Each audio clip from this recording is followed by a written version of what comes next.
How to cancel a WorldRemit transaction. Hey everyone, welcome back to our channel. In today's video, I'll guide you on how you can cancel a WorldRemit transaction, so make sure to watch the video till the end. In order to cancel a WorldRemit transaction, it's actually quite simple to do so.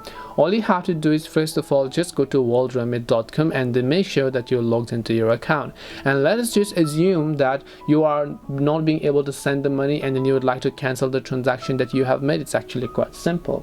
After you log into your account, what you want to do is just make sure to click the My Account option from the top right, and then here you'll find My Transactions, and then just go to My Transactions here.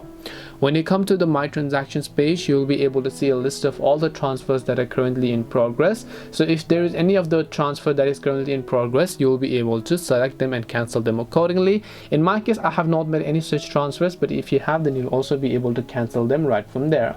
This way you'll be able to go ahead and then basically cancel your WorldRemit transaction. Hope this video was very helpful. If you have got any more questions, feel free to leave them down. Thank you very much for watching till the end of this tutorial, and see you soon in our next video.